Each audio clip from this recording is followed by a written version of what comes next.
હું છું નીતાબેન કુકિંગ ચેનલથી મારી ચેનલમાં ફ્રેન્ડ્સ તમારું ખૂબ ખૂબ સ્વાગત છે। આજે હું તમારી સાથે શેર કરવાની છું ગુજરાતી કુકિંગમાં પહેલી જ વખત આવશે જાયન્ટ સમોસા। તો તમે મારી જાયન્ટ સમોસાની રેસીપીનો વિડીયો પૂરેપૂરો જોજો।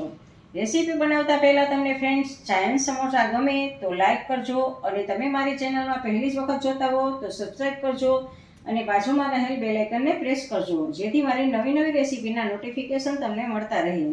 ફ્રેન્ડ્સ ચાલો બનાવીએ। સમોસાનો મસાલો બનાવવા માટે આપણે આ ગેસ બંધ જ છે અને આ 1 ચમચી ધાણા છે, અડધી ચમચી જીરું છે, અડધી ચમચી વરિયાળી છે, 15 થી 20 જેટલા મરીના બી છે, આ નાના નાના કટકા તજના 2-3 છે અને 2 લવિંગ છે। આ બધાને આપણે રોસ્ટ કરી લઈએ। આપણે આ બટેટાનો મસાલો બનાવવો છે તો એમાં મસાલો આપણે ગરમ મસાલો નાખીએ તો આપણે આ ઘરે જ બનાવીએ સમોસાના મસાલો બટેટાનો મસાલો બનાવીએ એમાં આપણે આ નાખવાનો છે એટલા માટે આપણે આ ઘરે જ આટલું બનાવવાના છીએ તાત્કાલિક। તો 1 મિનિટ થઈ ગઈ છે અને સુગંધ પણ આવવા માંડી છે તો આપણો આ મસાલો હવે શેકાઈ ગયો છે। તો હવે આપણે આને ઠંડો થવા દેવાનો છે। મસાલા ઠંડા થાય ત્યાં સુધીમાં આપણે મેંદાનો લોટ બાંધી લઈએ સમોસા ભરવા માટેનો।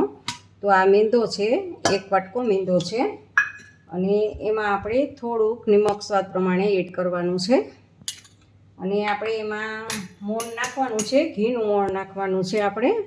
તો 2 ચમચી આપણે ઘીનું મોણ એડ કરશું એમાં।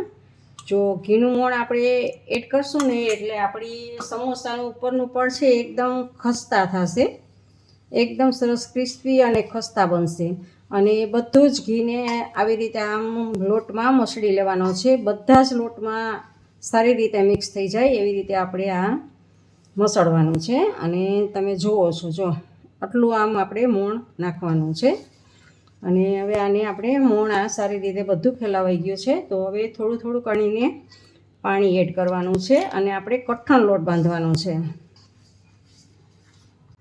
જુઓ આપણો આ કઠણ લોટ બાંધેલો છે, હવે આને આપણે રેસ્ટ આપવાનો છે। આપણા મસાલા ઠંડા થઈ ગયા છે તો આપણે આને ક્રશ કરી લઈએ। જુઓ આપણે એકદમ ફાઇન પેસ્ટ કરવાની નથી પણ અધકચરું જ વાટવાનું છે, ક્રશ કરવાનું છે। તો આપણે આ ક્રશ થઈ ગયું છે।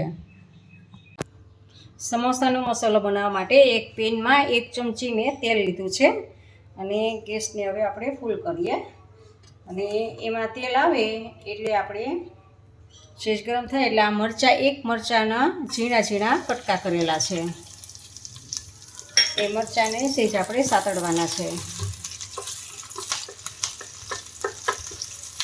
અને હવે એમાં આપણે કાશ્મીરી મરચું અડધી ટીસ્પૂન જેટલું કાશ્મીરી મરચું એડ કરશું અને ગેસને હવે આપણે ધીમો કરી દેવાનો છે અને આ 2 બાફેલા બટેટા છે એને મેં અગાઉથી બાફી લીધેલા છે અને એને ઠંડા થવા દેવાના હોય છે। ગરમ ગરમ જ આપણે અંદર પાણીનો ભાગ હોય છે ને મારે 2 બાફેલા બટેટાને છૂંદો કરેલા છે અને આ આપણે 50 ગ્રામ વટાણા છે એને પણ મેં બાફી લીધા છે એટલે આ બંને આમાં એડ કરી દઈશું અને સારી રીતે મિક્સ કરવાનું છે। આવી રીતે બટેટાને તાવીથાથી ચમચાની મદદથી કે તાવીથાની મદદથી કે આવી રીતે પ્રેસ કરતું જવાનું છે અને આવી રીતે આમ હલાવવાનું છે। ગેસને સાવ ધીમો જ રાખવાનો છે એટલે આપણા મસાલા બળી ના જાય અને હવે એમાં આપણે સ્વાદ મુજબ મીઠું એડ કરશું અને લીંબુનો ઉપયોગ નથી કરવાના, આપણો મસાલો ઢીલો પડી જાય છે એટલે આપણે આમચૂર પાવડર એડ કરશું અથવા તો ચાટ મસાલો એડ કરશું। 1 ટીસ્પૂન જેટલું આપણે આદું છે એ ખમણેલું આદું એડ કરશું અને થોડીક કલર માટે આપણે હળદર એડ કરશું અને પાછું બધું જ આપણે મિક્સ કરી દઈશું। આવી રીતે આમ આપણે બધા જ મસાલા સાથે આને મિક્સ કરવાનું છે। હવે જે આપણે મસાલો બનાવેલો હતો એ મસાલામાંથી આપણે 2 ટીસ્પૂન જેટલો આપણે એમાં મસાલો એડ કરશું અને આપણે લીલા ધાણા એડ કરશું અને 1 ટીસ્પૂન જેટલી આપણે ખટમીઠો સ્વાદ લેવા માટે ખાંડ એડ કરશું અને પાછું બધું જ આપણે સારી રીતે મિક્સ કરી દઈશું।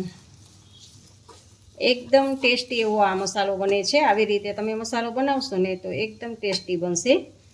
અને જ્યારે આપણે સૂકો મસાલો બનાવીએ છીએ ને એ તો જ્યારે બનાવવાનું હોય ને ત્યારે જ તાત્કાલિક બનાવી લેવાય છે, અગાઉથી બનાવીને ના રખાય. જો એકદમ સરસ આપણો આ મસાલો હવે આપણો બની ગયો છે. તો ચાલો આપણો આ મસાલો હવે બની ગયો. જો ત્યાં સુધીમાં આપણો લોટ પણ સેટ થઈ ગયો છે. અને હવે આપણો એ મસાલો ઠંડો થાય ત્યાં સુધીમાં આપણે આનો એક રોટલો વણી લેવાનો છે મેંદાનો. તો ચાલો આપણે આપણે મોટો જાયન્ટ બનાવવાનું છે, એટલે આપણે આ મોટો એટલો પાટલો આપણો મોટો ન હોય તો આ પ્લાસ્ટિકનું પેપર એક લીધું છે અને એ પ્લાસ્ટિકના પેપર ઉપર હું વણીશ.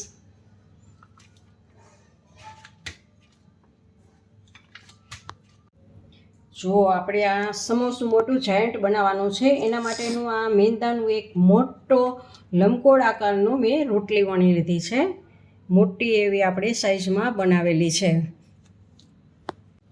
હવે મિત્રો આપણે સમોસું આવી રીતે બનાવવાના છીએ કે આવી રીતે આમ છે ને આ એક સાઈડ આને છે ને કોરને આપણે પાણી લઈ અને ચીપકાવી લેવાની છે. જો આ પાણીવાળી આંગળી કરવાની છે એટલે એ ખુલે નહીં.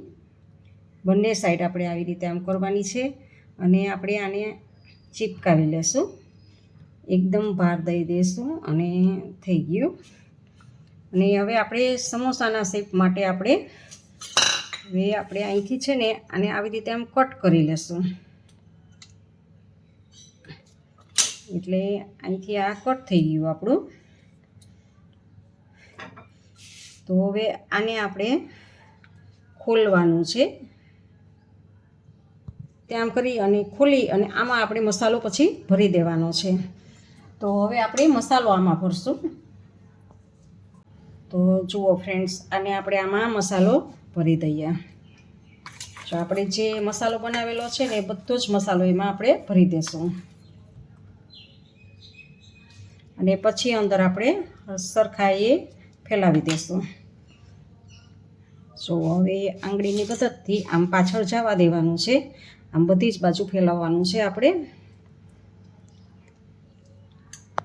તો ફ્રેન્ડ્સ, હવે આપણે આને પાણીની કિનારીથી અહીંયા પણ આપણે આ પાણીવાળી કરી લેશું અને આને અહીંયા પેક કરી દેશું. એટલે આપણે આ હવે સમોસું આપણું થઈ ગયું છે. અને એને હાથમાં લઈ અને સારી રીતે બધી જ બાજુ ફિટ કરી લેવાનું છે. જો હાથથી આમ આવી રીતે આમ આપણે ફિટ કરી લીધું. હવે આને આપણે તેલ મૂકીને તેલમાં તળવાનું છે. હવે સમોસાને તળવા માટે આપણે ગેસ ઉપર તેલ લીધું છે. તેલ આપણે ઝાઝું મૂકવાનું છે કારણ કે આપણું સમોસું મોટું છે. જુઓ આપણું તેલ આવી ગયું છે. તો આપણે આમાં હળવેથી સમોસાને એમાં એડ કરવાનું છે.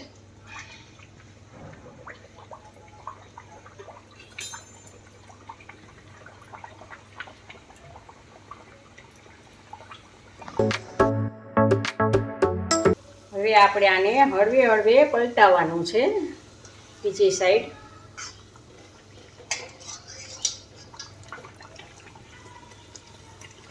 જુઓ હવે બીજી સાઈડ આપણે પાકવા દેવાનું છે.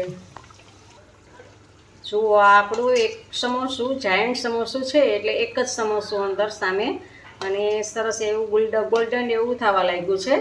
પણ હજી આપણે આને બ્રાઉન કલર જેવું થવા દેવાનું છે. અત્યારે હજી ગોલ્ડન કલરનું થયું છે. તો હજી આપણે આને શેકવાનું છે, તળવાનું છે. મીન્સ કે જુઓ આપણે આ બ્રાઉન કલરનું થઈ ગયું છે. આપણે ગેસને ઓફ કરી દઈએ અને આ સમોસાને હવે એક પ્લેટમાં આપણે લઈ લઈએ. થોડીક વાર ઝારા ઉપર આમને નીતરવા દઈએ અને પછી આને પ્લેટમાં લઈ લઈએ. તો જુઓ આ જાયન્ટ સમોસું તૈયાર છે.